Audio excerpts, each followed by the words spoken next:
It is a delightful opportunity to share thoughts with a female artist from Bolton, United Kingdom, an artist who has been published in magazines such as Vanity Fair, House and Garden, and Vogue British, among others. Caroline Boff. How are you, Caroline? Hi, Carly. I'm fine, thank you. How are you? I'm fine too.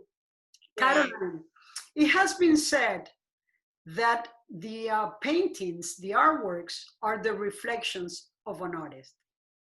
Now, your paintings, your landscapes, your animal figures are executed with bright colors, reflecting happiness and vitality.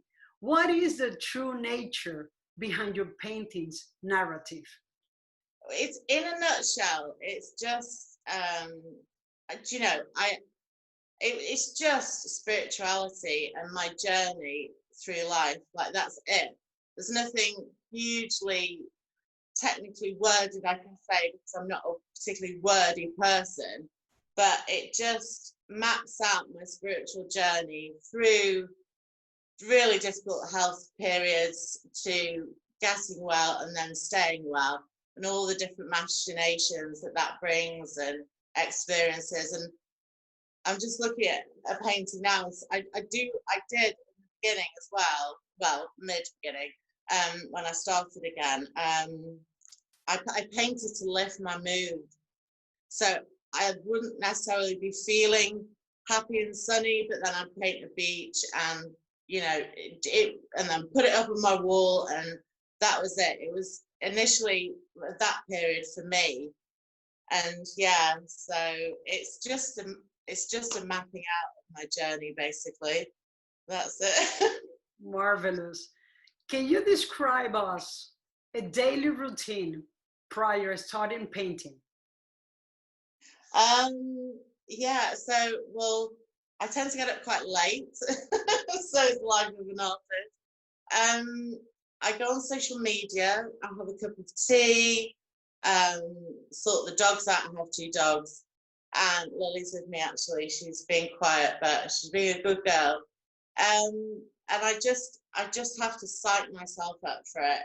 So I listen to music, I do sometimes a bit of meditation, and just have to. And this sounds really awful, but sometimes I just have to force myself because I think the fear of not getting it perfect can be so strong that it puts you off even starting. So you have to, well, I do anyway. Sometimes it's like, just do it. Just do it.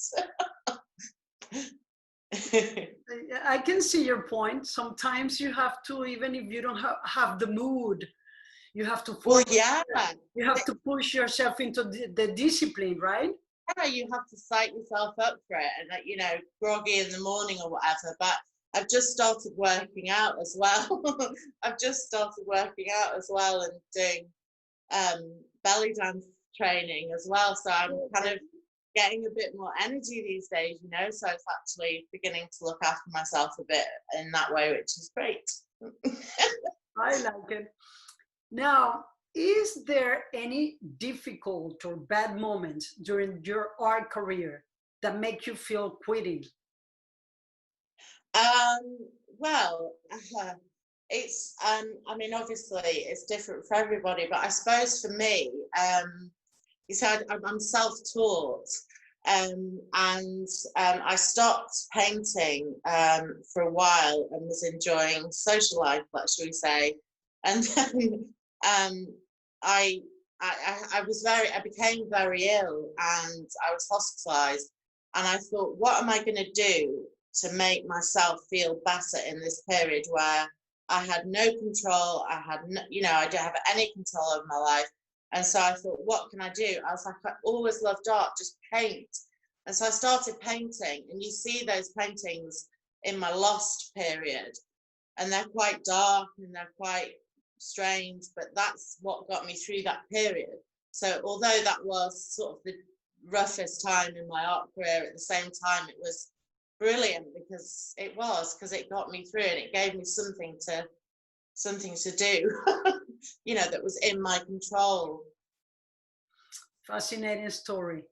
Now, the last question that everybody gets, what is the perfect artist in your imagination, dead or alive, you would love to meet? Well, I would love to meet Damien Hirst just because he has a tribe of people working for him, and I just look at his work and think that's not fair. Obviously, he's brilliant, but I love David Hockney's work, just the bright coloured work. I loved Andy Warhol as well, but it's more the more recent influences are the young British artists of that era. So yeah, I get it from that. It was the colours. Like I said, it just made me happy, and it was like, I'm going to do this. I'm going to immerse myself in this, and for once, like, not bother as much whilst I'm painting as to what other people are thinking about me or doing or whatever. You know, it's just focus and just paint beautiful, colourful paintings and just hope to God that somebody likes them.